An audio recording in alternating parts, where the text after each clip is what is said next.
Shalom saudara-saudara yang terkasih dalam Tuhan. Pada pertemuan yang ke-60 ini kita akan melanjutkan kajian kita dari kitab Hakim-Hakim pasal 13 sampai dengan pasal 16.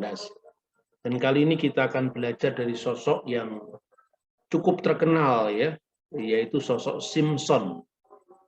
Nah, saya akan secara khusus menyoroti dari beberapa pemikiran para ahli perjanjian lama justru yang pada abad lalu itu mengatakan bahwa karena ada paralel antara kisah Simson dalam kitab Hakim-Hakim itu dengan Hercules Yunani, maka dianggap bahwa ini merupakan plagiasi dari mitos Hercules ketika bangsa Israel itu bertemu dengan bangsa-bangsa lain.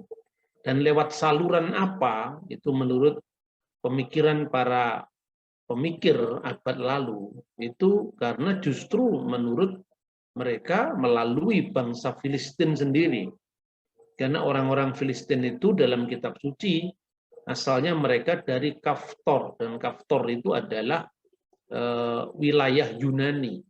Sehingga kata mereka bahwa sangat mungkin bahwa kisah kepahlawanan Simson itu sesungguhnya merupakan bentuk adaptasi Israel terhadap kisah tentang Hercules. Nah, bagaimana kita menanggapi itu? Dan saya tentu setiap kali kajian ini tidak terlalu berbicara pada masalah-masalah normatifnya ya, yang itu kita bisa pelajari di khotbah-khotbah minggu di gereja. Tapi saya akan melihat dari aspek yang lain. Secara khusus adalah dari sejarah dan arkeologi. Nah, saudara-saudara, sebetulnya kisah tentang Simson ini itu diawali sebagaimana munculnya kisah-kisah dalam kitab suci yang lain, itu diawali dari ketika Bani Israel itu jatuh ke dalam dosa, secara khusus adalah abudah zarah atau penyembahan berhala. Maka kemudian ada seorang sosok ya, seorang laki-laki yang sesungguhnya itu berasal dari daerah yang dihuni suku Dan, keturunan Dan. Ya, pada waktu itu ada seorang dari Zora, ya, wilayah suku Dan, namanya Manoah, dan istrinya itu mandul tidak beranak. Jadi itu mirip kasus Sarah misalnya ya. Kemudian malaikat singkat kata itu menjumpainya dia dan kepadanya dijanjikan bahwa dia akan memperoleh seorang anak laki-laki. Lalu anak laki-laki itu akan menjadi seorang nazir, seorang yang secara aturan dalam kitab Taurat itu memang mengasingkan diri atau berpantang dari hal-hal duniawi karena dia mau mengabdi secara khusus kepada Tuhan. Nah, makanya itu disebut sebagai nazir. Lalu di dalam ayat 5 itu disebabkan bahwa perempuan ini akan melahirkan, sebab engkau akan mengandung dan melahirkan seorang anak laki-laki. Kepalanya takkan kena pisau cukur, sebab sejak dari kandungan ibunya anak itu akan menjadi seorang nasir Allah. Dan dengan dia akan mulai penyelamatan orang Israel dari tangan orang Filistin. Jadi itu kemudian memang anak ini lahir ya, dan akhirnya ibunya menamakan dia Simson. Nah, itu maka perannya sebagai seorang pahlawan Israel yang akan membebaskan dari penindasan Filistin. Dan itu pun karena juga karena dosa-dosa orang Israel sendiri, setiap kali mereka berbuat dosa, maka Tuhan telah menghukumnya jatuh ke tangan bangsa-bangsa lain.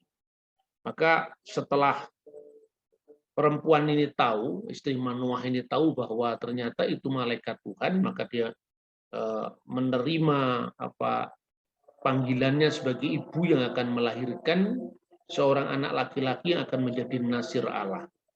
Lalu dalam ayat 24 dikatakan perempuan itu melahirkan seorang anak laki-laki dan menamakannya Simson kepadanya. Anak itu menjadi besar dan Tuhan memberkati dia.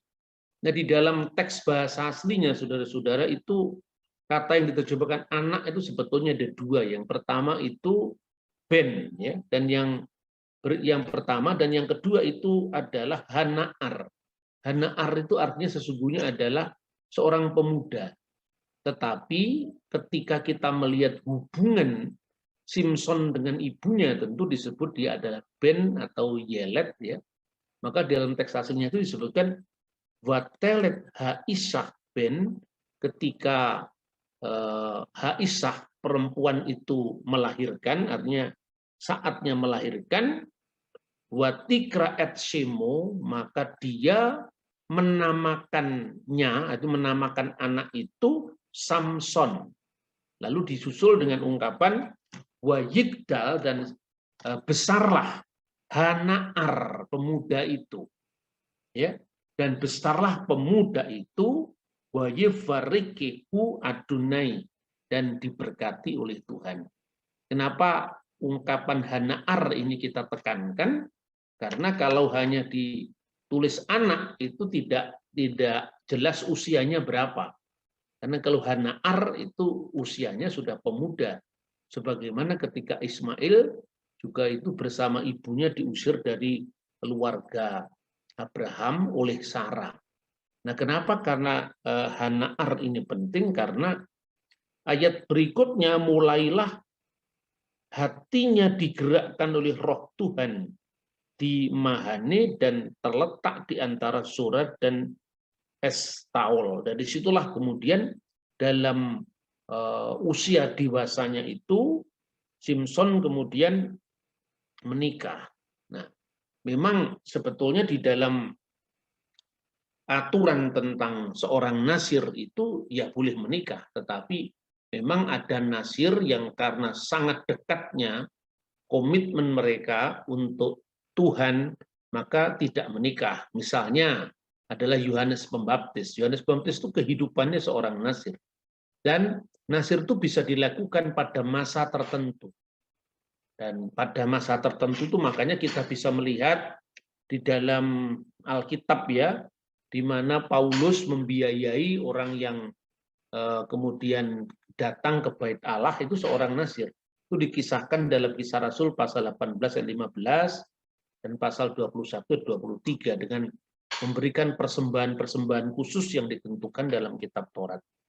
Nah, itu yang bisa dilakukan sementara masa tertentu, tapi juga bisa seumur hidup, dan ini pada kasus Simson ini. Nah, kemudian kisah hidup Simson selanjutnya, itu keliru menulis Gideon itu, ya. Dari perkawinannya yang membuat dia mencukur rambutnya sehingga menjadi jalan kematiannya akhirnya, karena dia melanggar sumpahnya sebagai seorang nasir yang dipersembahkan sebagai nasir. Sehingga ketika Delila itu ditunjukkan tentang kelemahannya, bahwa rambutnya dipotong itu, maka kemudian disitulah kekuatan yang berasal dari Tuhan itu hilang. Dan ini tidak bisa dipahami seperti kesaktian dalam konteks budaya magis, ya, tidak dipahami seperti itu. Karena dalam kisah tentang Simson itu, ketika dia kemudian jauh dari Tuhan, maka di situ dia panggilannya tidak hilang. Tetapi di situ konsekuensi dari pelanggarannya itu tetap Tuhan perhitungkan. Misalnya kedua matanya dicukil oleh orang Filistin. Tapi begitu dia bertobat kembali, dan kemudian dalam keadaan dia buta, dia meraba-raba tiang itu, dan disitulah dia berdoa kepada Tuhan, kemudian Tuhan membuat mujizat, gedung itu dengan segala isinya termasuk dia, itu akhirnya dengan kekuatan apa yang diberikan Tuhan, dengan keperkasaannya, dengan kekuatannya itu, maka gedung itu adalah roboh akhirnya. Nah, artinya kekuatan ini tidak inherent seperti dalam dunia magis yang selalu sakti karena kekuatan supranatural dari kekuatan yang bukan dari Tuhan, tetapi kekuatannya Simpson itu ya sebetulnya kekuatan yang bisa hilang, makanya dia bisa dikalahkan. Tapi ketika dia bertobat dan kembali menekuni panggilannya, maka dia akhirnya tumbuh kembali ke kekuatannya itu. Tetapi konsekuensinya tetap ditanggungnya. Akhir hidup dari Samson yang seperti itulah yang menyebabkan di dalam surat Ibrani dia tetap dianggap sebagai pahlawan yang berbuat untuk bangsanya Israel. Nah, kisah hidup itulah yang dikisahkan pada pasal 15 ya, mulai dari pasal 15 kemudian diteruskan dalam pasal 16. Jadi itulah yang bisa dilihat dari akhir hidup dari seorang yang sangat kuat yang bernama Simpson. Dalam Alkitab, aturan mengenai nazir ini pertama disebutkan dalam kitab Bilangan, ya, dalam kitab Bilangan. Pasal 6 secara khusus, di situ disebutkan bahwa seorang nazir itu pantang untuk minum anggur, memakan buahnya baik itu dalam keadaan segar maupun kering, dan tidak boleh berkaitan dengan apapun yang berhubungan dengan anggur, baik itu bijinya maupun pokok ranting, itu tidak boleh dimakan. Lalu tidak boleh mencukur rambut, membiarkan rambutnya itu tidak mengenal pisau cukur. Lalu membawa tidak boleh menyentuh mayat binatang ataupun mayat orang tuanya sendiri.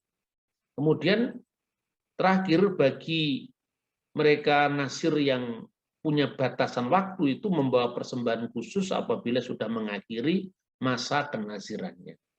Nah, itulah sebabnya ketika kita memahami kisah-kisah Alkitab itu tentu tidak bisa dilepas dari syarat-syarat sebagai seorang nasir ini. Kita bisa belajar bahwa kehidupan Simpson itu sesungguhnya adalah kehidupan yang menggambarkan kelemahan sekaligus kekuatan manusia ketika dia dipakai oleh Tuhan. Jadi artinya manusia dengan segala kekurangannya ketika Tuhan mau pakai dia, mau memakai untuk kemuliaannya, untuk menyatakan kemuliaannya, tidak ada yang mustahil bagi Tuhan. Tetapi di situ tetap ada yang namanya free will atau kehendak bebas. Maka setelah Simpson itu mencapai usia pemuda atau Hanaar, dia mulai digerakkan oleh Roh Tuhan katanya di situ. Jadi artinya sebagai seorang Yahudi, ya tentu kehidupan tokoh-tokoh dalam Alkitab itu memang bisa diukur dari aturan Taurat dan kehidupan orang Yahudi itu sendiri. Nah, pelanggaran yang pertama dia lakukan ketika dia beranjak pemuda, dia pergi ke Timna. Kota Timna itu sekarang di Israel itu namanya adalah Kirbet Tipneh, ya, Kirbet al Tipneh. Tempat itu sebetulnya letaknya dekat dengan Tel Aviv. Kemudian dia melihat seorang gadis Filistin, tentu gadis ini cantik ya. Dia pulang memberitahukan kepada ayah dan ibunya bahwa di Tipna itu dia melihat seorang gadis Filistin. Lalu dia minta supaya anak itu atau gadis itu diambil sebagai istrinya. Dia minta kepada orang tuanya, tolong ambil dia sebagai istriku. Tetapi ayah dan ibunya berkata padanya, apakah tidak ada gadis lain di antara sanak keluarga kita? Nah, ini berkaitan dengan konsep Israel yang dikuduskan. Artinya sejak semula di dalam rencana Tuhan Israel memang harus dikuduskan. Dikuduskan itu bukan berarti Israel itu suci yang lain najis, bukan itu. Dikuduskan itu makna awalnya itu adalah disendirikan, dipisahkan dari bangsa-bangsa lain. Kenapa dipisahkan dari bangsa-bangsa lain? Karena Tuhan punya rencana terhadap bangsa ini untuk melahirkan Sang Mesias. Jadi kalau Israel disebut bangsa yang dikuduskan, bukan berarti bangsa ini tidak pernah berdosa. Bahkan kalau kita melihat siklus dosanya Israel mulai dari keluaran dari tanah Mesir, berkali-kali dia menentang Musa, tidak memiliki jiwa merdeka. Kemudian pada zamannya hakim-hakim ini, begitu dia dosa, mengikuti ilah-ilah lain, Tuhan hukum, tapi Tuhan juga gerakkan hambanya untuk menyelamatkan, lalu hambanya ini meninggal, dia bikin dosa lagi, seterusnya sampai Tuhan menggerakkan Gideon ini ketika bangsa Israel berada di bawah penindasan orang-orang Filistin. Lalu, ambillah dia bagiku karena aku sangat mencintainya, karena dia kucintai, karena dia kusukai, kira-kira seperti itu. Lalu orang tuanya mengingatkan, kenapa kamu mengambil gadis dari kalangan orang tidak bersunat? Nah, ungkapan ini pun sebetulnya juga artinya bahwa ketika bangsa kita oleh Tuhan itu dikuduskan, dispesialkan untuk rencana agungnya, kenapa kamu justru mau menikah dengan bangsa yang tidak bersunat, artinya bangsa goyim, maksudnya bangsa bukan Israel. Tapi kemudian apa yang terjadi? Free will yang diberikan itu oleh Simpson benar-benar dia tidak bisa dicegah oleh orang tuanya dan dia laksanakan. Lalu dikisahkan pergilah Simpson beserta ayahnya dan ibunya ke Timna. Nah, ketika mereka sampai di kebun-kebun anggur di Timna, maka seekor singa muda mendatangi Simpson dengan mengaum. Pada waktu itu berkuasalah roh Tuhan atas dia, sehingga singa itu dicabiknya seperti orang yang mencabik anak kambing tanpa apa-apa di tangannya, ini dengan tangan kosong. Tetapi tidak diceritakan kepada ayahnya atau ibunya apa yang dilakukannya. Nah, saudara-saudara yang terkasih, seperti tadi kita mengatakan, kita sudah membahas tentang rambutnya tidak boleh dicukur, kemudian tidak boleh menyentuh mayat, ya. Tetapi di situ pelanggaran demi pelanggaran itu dilakukan oleh Simpson, karena begitu satu dosa sudah dilakukan, maka kesempatan untuk dosa berikutnya akan muncul karena kemungkinan yang pertama yang sudah di tangannya itu akan membuka kemungkinan yang lain, dan kemungkinan berikutnya lagi akan terus seperti itu. Itu perjalanan ketika kita bermain api dengan aturan dari Tuhan tadi. Nah, banyak sekali orang-orang yang meragukan bagaimana seorang singa berkeliaran kemudian keluar dari semak-semak anggur lalu menjumpai manusia. Nah, sebagaimana sering saya sampaikan bahwa salah satu kesalahan dalam kita mempelajari sejarah masa lampau itu apabila kita mengukur sejarah masa lampau itu dari ukuran kita. Inilah yang sering para pemikir bahkan para sejarawan mengalami apa yang disebut anakronisme. Jadi ini yang seperti ini kita harus selalu saya ingatkan. Ketika kita membaca teks hakim-hakim itu kita berhadapan dengan situasi di Timur Tengah kira-kira tahun 1200 sebelum Masehi. Jadi artinya situasi ini benar-benar bukan zaman kita, bukan bahasa kita, bukan lingkungan kita. Sehingga untuk menyeberangi jarak, ruang, dan waktu yang berbeda itu, maka diperlukan alat bantu untuk memahami teks. Dan alat bantu itu antara lain arkeologi. Karena melalui arkeologi itu kita bisa melihat tradisi orang pada zamannya Simpson, misalnya ketika dia mencabut itu palang dari pembatas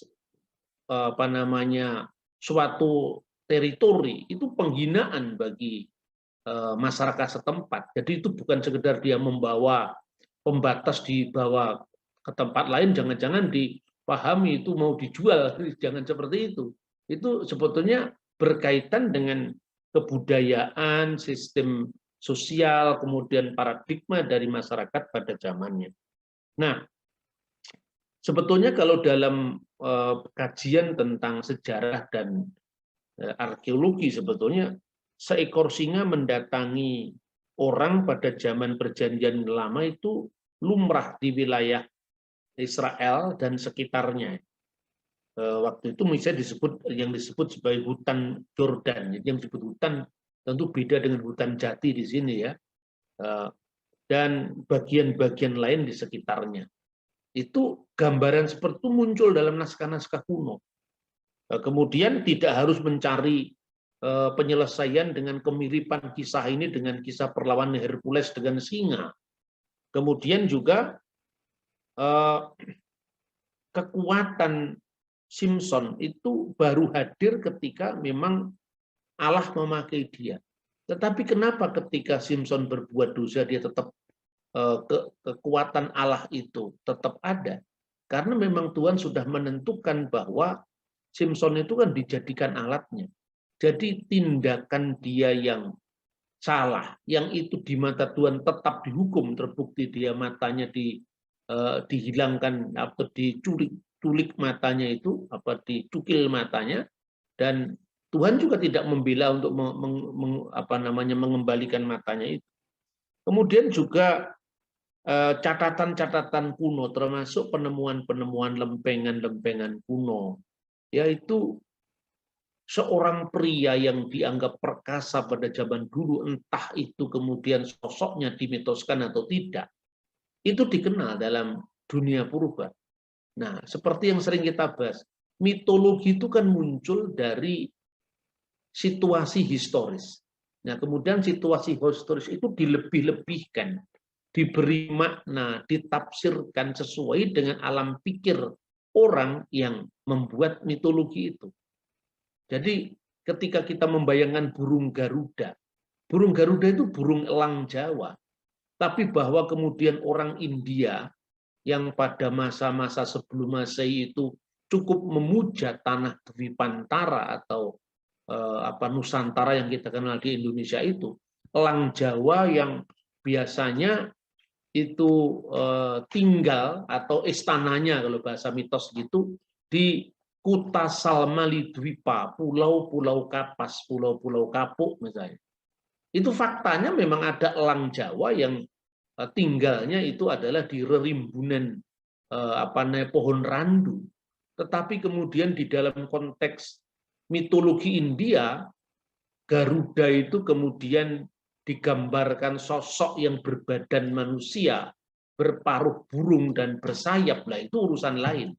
Begitu juga ketika misalnya kita menghadapi kisah-kisah yang akhirnya dimitologikan. Nah, seperti itu. Lalu digambarkan dalam kisah-kisah yang semi mitologis itu gambaran tentang Enkidu. Dan Enkidu itu adalah teman dari Gilgamesh, tokoh yang sangat terkenal. Sampai kemudian ada epik Gilgamesh yang menceritakan tentang kisah-kisah kuno yang mirip dengan kitab suci. Itu juga digambarkan Enkidu itu mencapik-capik singa dengan tangan kosong. Kalau kisah tentang Hercules itu bukan mencapik-capik singa seperti Simpson, tetapi mencekik singa. Nah, itu beda. Jadi artinya kalau di dalam konteks teknis ini kisah tentang Simpson lebih dekat dengan kisah Enkidu ketimbang dengan Hercules ya. Jadi contoh-contoh seperti ini penting untuk kita inventarisasi. Kemudian kawanan lebah pada bangkai singa atau pada sisa dari rangka tubuh singa itu. Bagaimana itu dijelaskan? Nah, kita baca dulu ayatnya. Setelah maka pergilah dia ke sana, lalu bercakap-cakap dengan perempuan itu sebab Simpson suka kepadanya.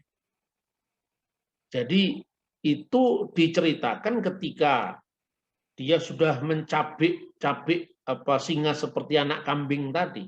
Lalu dia bertemu dengan calon istrinya itu. Setelah beberapa waktu itu tidak dijelaskan berapa lama kan.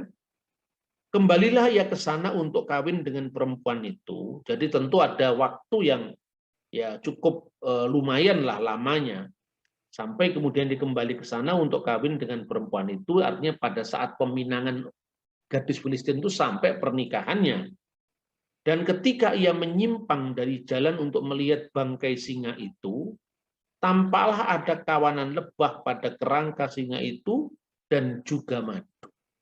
Jadi ketika dia lewat jalan yang menyimpang itu, dia melihat bangkai singa itu melanggar lagi apa sebagai seorang nasir, bahwa dia tidak boleh menyentuh mayat, baik mayat binatang maupun mayat orang tuanya sendiri tidak boleh disentuh. Dia melanggar lagi di pelanggaran pertama. Dia sudah mau menikah dengan seorang perempuan yang goyim, ya, bukan perempuan Yehudim, dan yang kedua dia melanggar sumpah kenasiran tadi. Kemudian di situ dia ambil ada madu, jadi di kerangka singa yang sudah jadi bangkai tadi itu ada madu. Tidak perlu membayangkan itu bangkai busuk yang kemudian masih berair, tidak. Karena alam di Timur Tengah itu sangat mudah membuat sesuatu cepat kering. Makanya tubuhnya manusia pun ketika dia mati cuman digeletakkan di gua, kemudian ditutupi dengan batu. Kemudian diberikan rempah-rempah yang wangi, cukup itu, karena memang alam di sana itu memang sangat panas, ya, kering, alamnya kering, sangat panas dan kering. Dan apabila kalau kita melihat situasi karya Tuhan di Timur Tengah berkaitan dengan sosok Simson ini, tentu itu adalah tempat yang cukup panas, ya.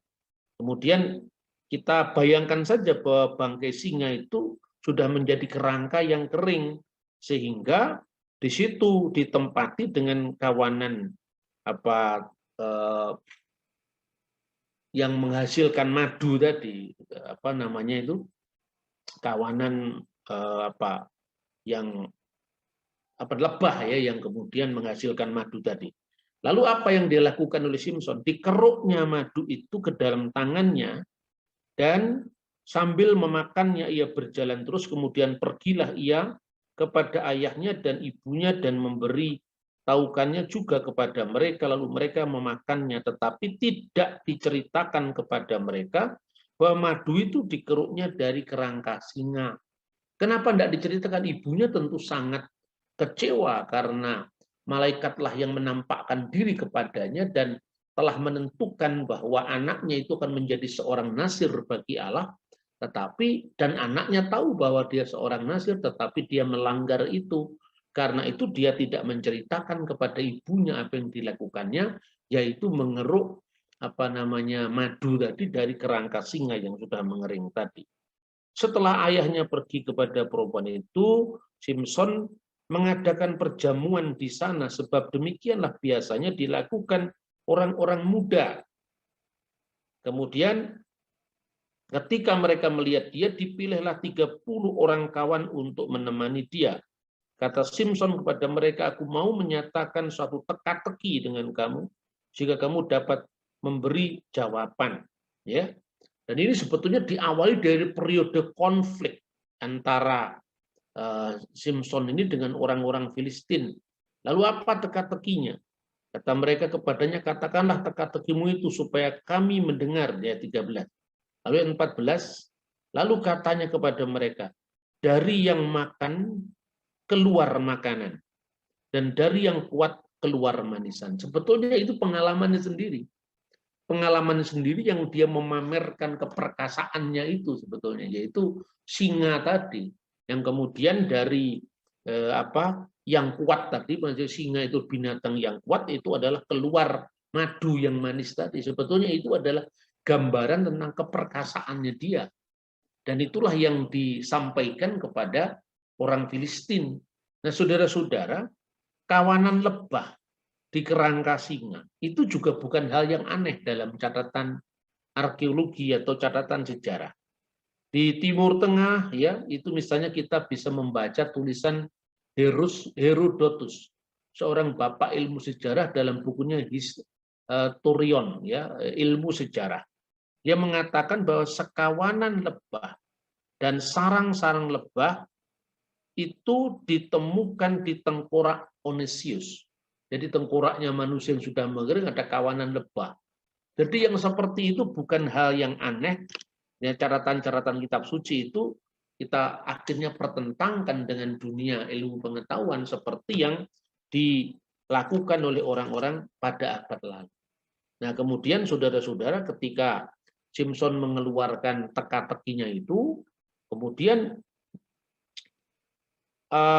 orang-orang Filistin itu kemudian kepingin juga untuk menjawab itu karena apa yang dikatakan oleh Simpson itu menjanjikan jika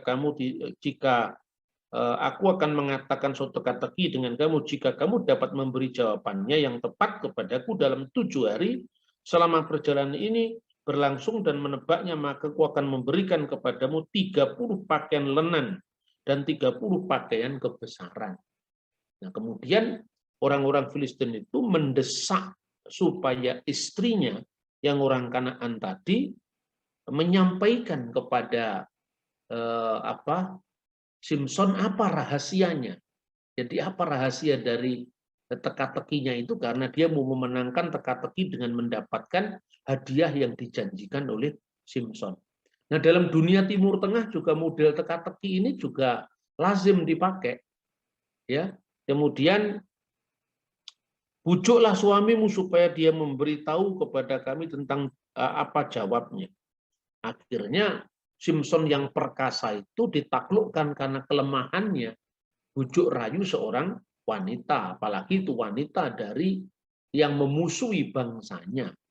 Kemudian setelah dia menyampaikan kepada orang-orang Filistin, maka kemudian orang Filistin tahu bahwa dia bisa menebak itu.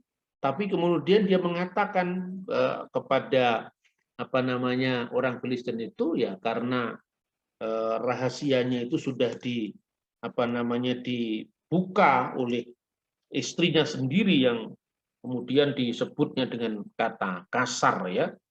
Dan itu akhirnya dalam penelitian misalnya para penulis sejarah itu ungkapan-ungkapan itu juga menggambarkan tentang hubungan yang sebenarnya tidak baik tapi dipaksakan seperti itu. Nah, kemudian sampai di titik itu Tuhan tetap menggunakan Simpson. Artinya dengan segala kelemahannya Tuhan tetap menggunakan Simpson. Lalu akhirnya dari episode-episode kehidupan Simpson itu jatuh kepada satu kelemahan kepada kelemahan yang lain. Dan akhirnya hubungannya dengan orang-orang Filistin itu benar-benar membuahkan akibat yang sangat tidak baik ya.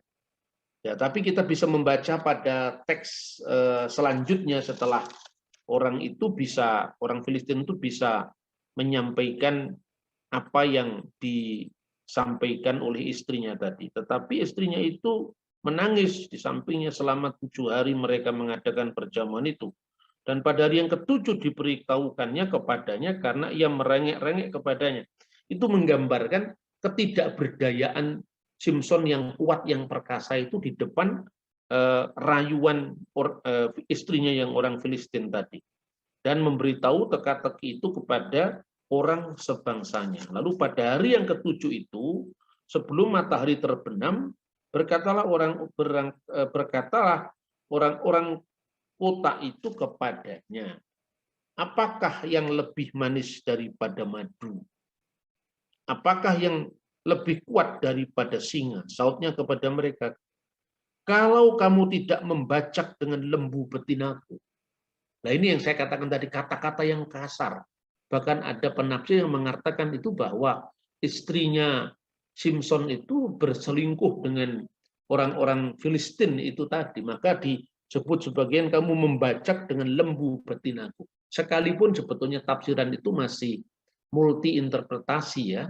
Tetapi ini cukup menarik kalau misalnya bisa teliti lagi tentang ungkapan-ungkapan kuno yang sejaman. Kalau kamu tidak membacak dengan lembu betinaku, pasti kamu tidak menebak teka-tekiku.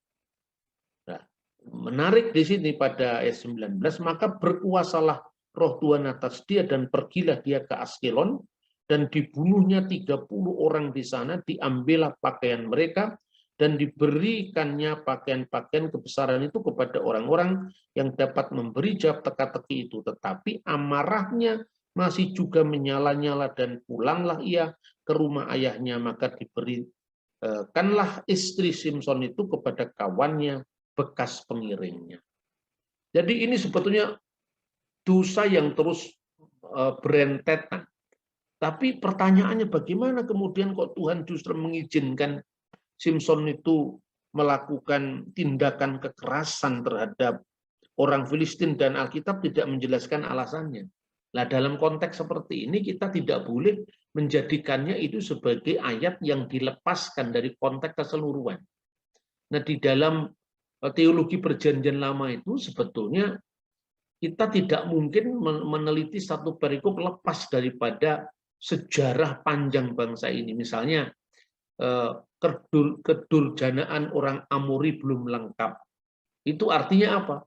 Bahwa ketika Tuhan memanggil Abraham untuk membawa ke tanah Israel, kemudian sampai penghukuman itu tiba, itu ketika Tuhan memperhitungkan karena kedurjanaan orang Amori benar-benar dianggap sudah lengkap.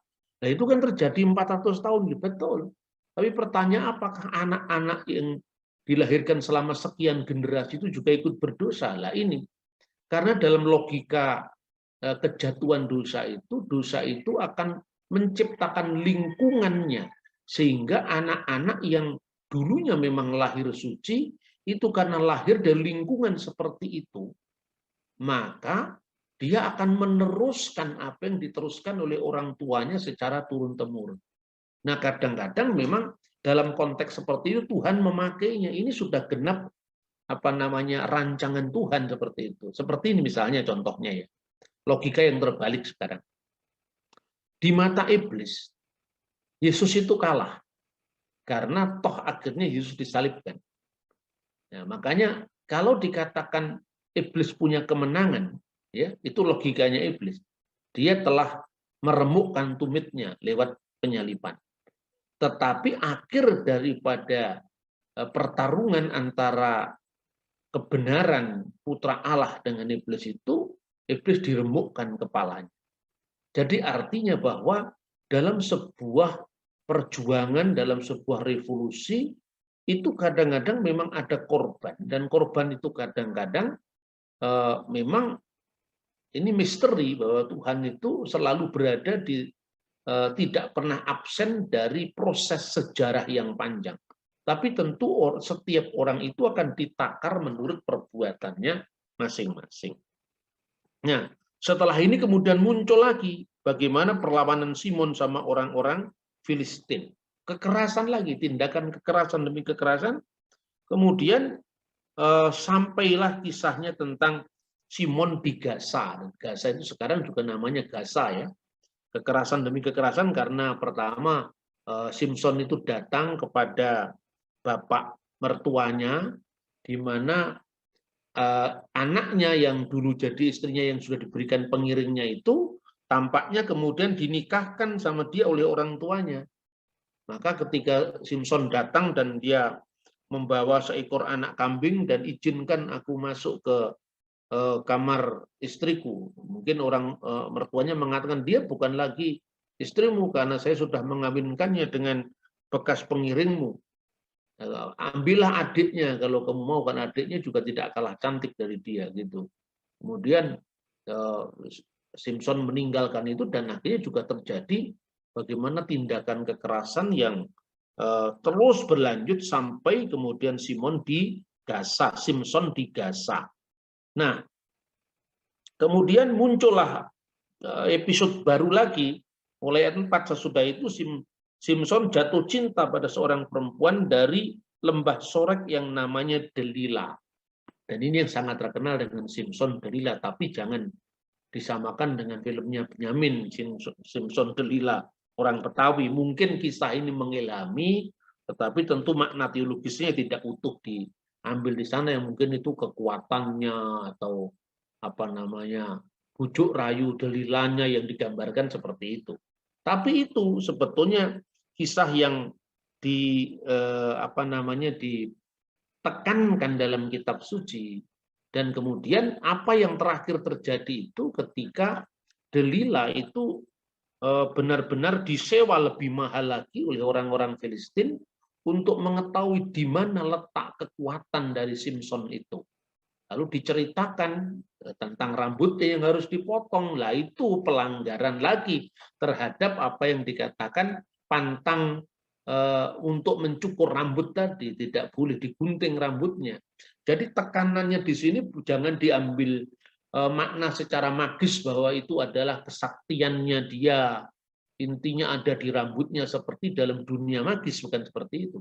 Tapi intinya bahwa seorang yang sudah komitmen dengan panggilannya dan kemudian dia mengkhianati panggilannya itu, maka kuasa Tuhan yang ada pada dirinya itu menjadi hilang, tidak berfungsi lagi. Tetapi kisah ini kan diakhiri dengan pertobatan dari Simson sendiri. Kemudian ketika dia dicukil kedua matanya, dia menjadi seorang yang buta.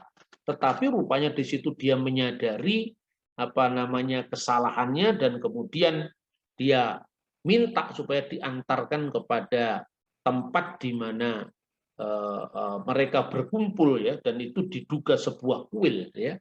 Kemudian dia di situ sangat direndahkan oleh orang-orang Filistin, bahkan itu dianggap sebuah kemenangan karena dia bisa mempermalukan Simson itu. Bahkan digambarkan bahwa mereka memuja-muja ilah mereka, ya.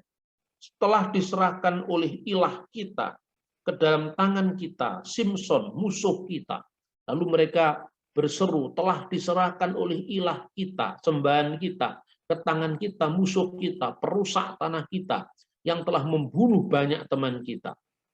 Nah, ketika hati mereka sedang gembira, riang gembira, berkatalah mereka, panggillah Simson untuk melawak bagi kita. Dan itu sebuah ejekan yang luar biasa. Simson dipanggil dari penjara, lalu dia melawak di depan mereka, kemudian mereka menyuruh dia berdiri di antara tiang-tiang. Nah, disitulah berkatalah Simson kepada anak yang menuntun kita, lepaskan aku dan biarkanlah aku meraba-raba tiang-tiang penyangga rumah ini supaya aku dapat bersandar padanya. Apapun gedung itu penuh dengan laki-laki dan perempuan, segala raja kota orang Filistin ada di sana, dan di atas sotok ada kira-kira 3.000 orang laki-laki dan perempuan yang menonton lawakan Simson itu. Bersulah Simson kepada Tuhan, katanya. Nah, ini seruan doa dan pertobatan. Ya Tuhan Allah, ingatlah kiranya kepadaku dan buatlah aku kuat sekali ini saja. Jadi benar-benar dia takut kalau doanya itu tidak dijawab Tuhan, makanya sekali ini saja, dan itu yang mengantar dia kepada kematiannya. Ya Allah, supaya dengan satu pembalasan yang kubalaskan kedua mataku itu kepada orang Filistin. Kemudian Simson merangkul kedua tiang yang paling tengah penyangga rumah itu, lalu bertopang kepada tiang yang satu dengan tangan kanannya dan tiang yang lain dengan tangan kirinya. Berkatalah Simson, biarlah kiranya aku mati bersama-sama orang Filistin ini. Lalu membungkuklah ia sekuat-kuatnya, maka robohlah rumah itu, menimpa raja-raja kota itu dan seluruh orang banyak yang ada di dalamnya. Yang mati dibunuhnya, waktu matinya itu lebih daripada yang dibunuhnya pada waktu dia hidup. Sesudah itu datanglah ke sana saudara-saudaranya dan seluruh keluarganya, mereka mengangkat dia dan membawanya dari sana, lalu menguburkannya di antara Surat dan Estaol di dalam kubur Manoah ayahnya. Dia memerintah sebagai hakim atas orang Israel 20 tahun lamanya. Nah, ini akhir dari kisah Simson yang menjadi pelajaran yang toh di mata Tuhan dalam surat Ibrani pasal 11 tetap dia adalah pahlawan.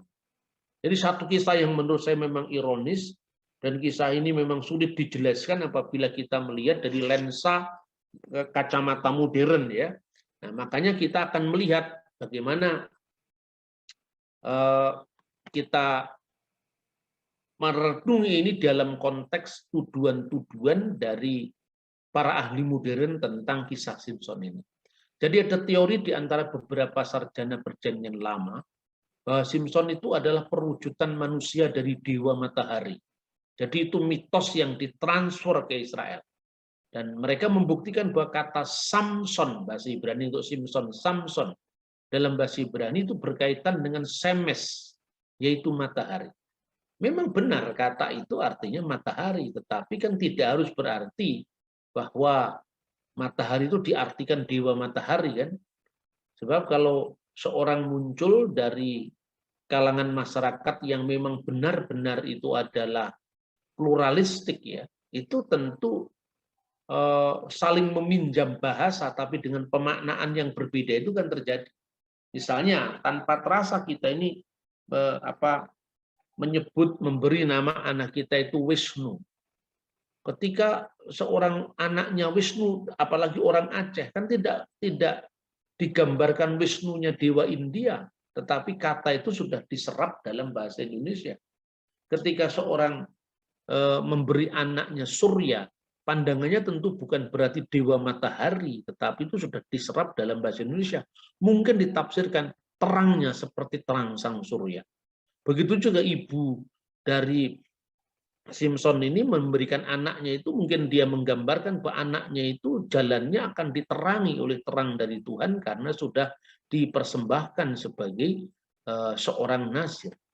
Nah, kemungkinan itu memang tidak semua harus ada di dalam teks, tetapi kita bisa memahami dari jalinan seluruh teks dan konteks sejarahnya. Ya, idenya kira-kira begini, bangsa Israel menurut mereka itu menyerap kisah dewa-dewa dari suku-suku lain yang bergabung dengan mereka, tetapi karena mereka hanya percaya satu Tuhan, maka dewa-dewa tambahan ini diturunkan dari taktanya dan dijadikan makhluk manusia, atau kadang-kadang malah dirubah jadi setan, mirip dewa-dewa Hindu yang diturunkan menjadi anak cucu Nabi Adam dalam kisah wayang Jawa. Jadi contohnya di sini aja ada. Sekarang lagi rame-ramenya orang pada mempersoalkan wayang ya. Ini sebetulnya memang wayang itu bukan budaya India, seni pertunjukannya. Menurut Brandes itu jauh sebelum munculnya kebudayaan Hindu datang ke Indonesia, tanah Nusantara itu sudah mengenal pertunjukan bayang-bayang atau pertunjukan wayang. Setelah orang India datang, khususnya sebelum dan awal-awal tarikh Masehi, kisah-kisah wiracarita Hindu itu masuk ke tanah Nusantara. Lalu terjadilah kisah-kisah tentang kepahlawanan India itu dijadikan untuk memperkaya seni pertunjukan. Makanya kemudian prasasti-prasasti tentang permainan wayang itu muncul pada abad ke-10 ya. Misalnya prasasti Balitung. Itu menyebut misalnya si galigi mawayang buat yang macarita bima ya kumara. Si galigi itu nama-nama Jawa pada abad 10, seperti prasasti Balitung tahun 907.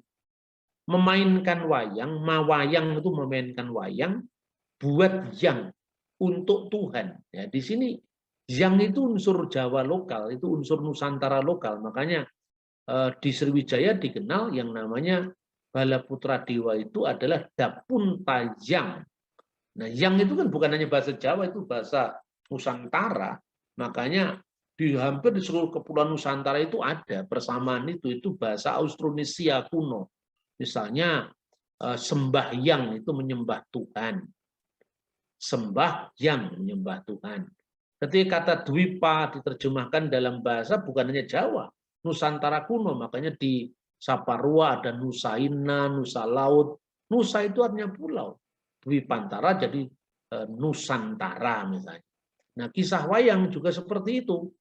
Proses termasuknya budaya India itu diterima tetapi direfleksikan dalam budaya lokal. Buat yang Macarita bercerita Bima tentang Bima Yakumara ketika masih muda. Maka kemudian dalam seni pertunjukan sosok Bima itu ketika masih muda dia sudah mencari kebenaran yang disebut tirta amerta. Kisah-kisah ini begitu menariknya bagi orang-orang di tanah Nusantara itu pada masa keemasan dari kerajaan Majapahit. Wayang itu berkembang dalam sejenis sastra, mulai dari kerajaan Bersepuluh ya, Balitung, kemudian Kediri Singasari Majapahit, terus berkembang dalam kisah misalnya Kakawin Ramayana itu dari Srimad Walmiki Ramayana itu disadur dalam proyek besar-besaran yang didanai oleh Dyah Balitung ya, Raja Balitung saat itu, dalam proyek kebudayaan yang disebut Mengjawakan Basya Mata, menerjemahkan dalam bahasa Jawa karya-karya dari Abhyasa dari India. Nah, kemudian muncul di situ ketika pemberian hadiah-hadiah di tanah perdikan itu, kisah-kisah tentang Ramayana juga dihitung, Kicaka, Macarita, Ramayana, tapi yang lain Mabanyol, melawak. Jadi pertunjukan lawak itu bukan hanya terjadi untuk hiburan, tapi juga untuk hiburan mengejek seperti terjadinya pada kasus Simpson ini. Jadi itu universal sebetulnya, saudara-saudara. Nah, kemudian ketika pengaruh Hindu itu sudah mulai habis, artinya Majapahit sebagai negara Hindu, Buddha sudah jatuh, tetapi kekuatan Islam masih belum mampu mengakar di wilayah bekas kerajaan Majapahit kecuali di pesisir dengan kekuatan militernya. Maka secara pelan-pelan dewa-dewa Hindu itu kemudian dikalahkan oleh spiritualitas Nusantara asli. Makanya muncul Candi Suko, Candi Surawana, gambaran tentang Semar. Itu kan gambaran tentang Nusantara asli sebetulnya, yang juga sebetulnya ketika mumpung Hindu sekarang lemah, mereka muncul. Nah, ketika kemudian Islam meneruskan pemakaian budaya wayang ini, maka kemudian dewa-dewa Hindu itu diturunkan akhirnya dianggap keturunan dari Nabi Adam. Nabi Adam punya anak, Nabi Sis dan seterusnya, Sis itu Set maksudnya, sampai kemudian Sang Hyang Manikmoyo, Sang Hyang Ismoyo itu kemudian jadilah Semar. Terus kemudian Batara Guru menurunkan para dewa di tanah Jawa, bukan lagi di India. Jadi itu proses kontekstualisasi wayang, dan Sunan Kalijogo diuntungkan dengan proses itu. Makanya dia menggunakan itu untuk sarana dakwah. Teori yang dibangun kira-kira seperti itu dari kisah perbandingan antara Hercules yang disamakan dengan Simpson. Tetapi pertanyaannya beda. Kalau tadi saya ceritakan tentang kisah-kisah India yang dinusantarakan, kan prasastinya ada, bisa diukur. Jadi misalnya ketika kita bicara tentang wayang di abad 9 itu jauh sebelum agama Islam, prasastinya ada, prasasti Balitung. Ya, di Bali juga abad 8 akhir 9 10 itu sudah ada pemakaian kisah-kisah India dalam konteks dunia pewayangan. Prasastinya ada. Nanti ketika muncul dari kerajaan Dyah Balitung, kemudian Kediri itu ada misalnya penerjemahan karya India yang dinamakan Syair Kalidasa, itu diterjemahkan oleh empu yang namanya Empu Monaguna. Ya, disitulah kemudian muncul kisah-kisah India diterjemahkan Pukanwa, Panulo, ada Gatut Kaca Sraya, ada Arjuna Wiwaha, ada Kresnayana, dan seterusnya sampai Sota Soma, di mana muncul istilah Bhinneka Tunggal Ika itu sampai zaman Majapahit.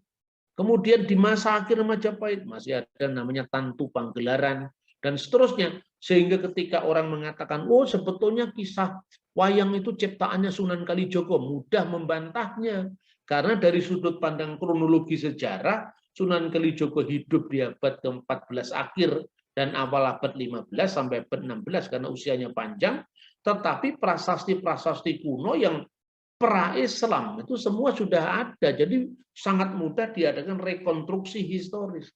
Nah, teori bahwa Simpson itu ciptaan dari apa namanya dewa Yunani Hercules tadi itu sama sekali tidak mendapatkan pijakan sejarah, sekalipun orang bisa reka-reka karena bangsa Filistin purba itu kan asalnya dari Kaftor. Nah, Kaftor itu pulau Kreta sebenarnya di Yunani sana. Nah, itu kan sebetulnya fakta yang sifatnya umum.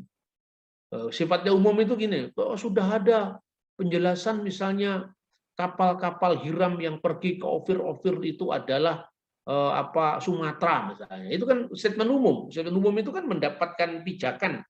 Karya Yosepus, tulisan Hieronymus, jelas. Karya-karya India jelas. Tapi kemudian ketika orang mengkhususkan dengan mengatakan, loh itu orang Jawa sudah tiba di Yerusalem. Terbukti apa? Ada Jawa Gate, gerbang Jawa. Nah itu bukan Jawa. Jawa Timur, Jawa Tengah, Jawa Barat. Jawa di situ adalah Yavo, bukan Jawa di sini.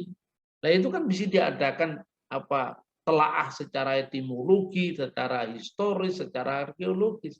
Jadi tuduhan ini sebetulnya mudah sekali dipatahkan karena tidak adanya rekonstruksi sejarah sejelas apa yang dikatakan Nusantaranisasi India lewat cerita wayang tadi.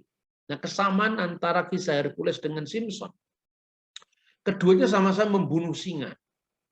Keduanya juga dikisahkan mempunyai perselisihan dengan wanita. Keduanya jelas lebih kuat daripada pria yang lain pada zamannya. Kesamaan-kesamaan umum seperti ini juga terjadi pada narasi-narasi yang lain. Kenyataannya kisah misalnya Hercules sama-sama membunuh singa itu ternyata tidak lebih dekat daripada misalnya kisah dari sahabatnya Gilgamesh dalam membunuh singa tadi, karena cara sahabatnya Gilgamesh ya Enkidu membunuh singa itu persis sama dengan cara bagaimana Simpson membunuh singa, tapi beda dengan Hercules. Karena kalau di Hercules kan dicekik. Namun kenyataannya ya 12 prestasi kekuatan yang dilakukan oleh Hercules itu kemudian juga dimirip-miripkan dengan prestasi-prestasi Simpson dalam kitab Hakim pasal 13-16 tadi. Nah, padahal sebetulnya lebih masuk akal apabila kisah dari Timur Tengah tentang Simpson itu melengkapi kisah Yunani, sebab apa? Catatan kisah-kisah Timur Tengah yang khususnya dicatat dalam Alkitab itu jauh lebih tua daripada kisahnya Hercules. Ini kan mirip sekali, Natal dituduh dengan perayaan Dewa Matahari. Naskahnya lebih tua dari Natal. Dewa Matahari itu baru tahun 340. 354, sementara Saturnalia titik balik musim dingin baru tahun 275, sementara Natal sudah dirayakan itu dalam masa Paus Telesporus tahun 126. Itu kan artinya lewat kronologi sejarah ini, kronik sejarah ini kita bisa lihat. Nah, kemudian ada dua prasasti kuil di Tel Miqne dan Tel Kasile yang ditemukan di dekat Tel Aviv. Itu berasal dari tahun 1200 sebelum Masehi. Dan itu sejaman dengan kisahnya Simpson ini. Sedangkan kisah-kisah tentang Hercules itu muncul ratusan tahun setelah prasasti ini. Nah, sekalipun prasasti ini sebenarnya tidak mengandung informasi yang terlampau detail, ya, tidak menyerujuk langsung nama Simpson, tapi seperti nama Simpson. Tapi seperti yang kita pelajari dari minggu lalu, itu prasasti yang lain juga merujuk tentang nama-nama yang dicatat dalam kitab Hakim. Pada mulanya Hercules digambarkan sebagai seorang pemanah yang tinggal di Misian kuno, tanah Misian. Asal-usul detail dan tujuannya sangat berbeda dengan kisah dari Simpson. Hercules memerankan dirinya sendiri, sedangkan Simpson memerankan diri sebagai nasir Allah meskipun banyak melakukan pelanggaran komitmen dalam hidupnya. Nah, kemudian dalam mitologi Yunani, Hercules sedang berjuang, seorang pejuang, petualang dan penakluk. Putra dari Raja Zeus ini dalam mitologi-mitologi besar itu memang ada kemiripannya, tapi kemiripan seperti itu tidak sekuat perbedaannya. Karena apa?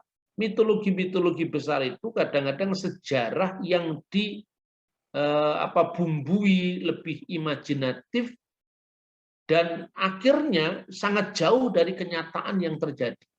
Hercules bertempur melawan Typhon dan membalas kematian Osiris. Dan Osiris ini ternyata dipakai di Mesir, tapi tokohnya Horus di Mesir misalnya. Horus, Isis, dan Osiris.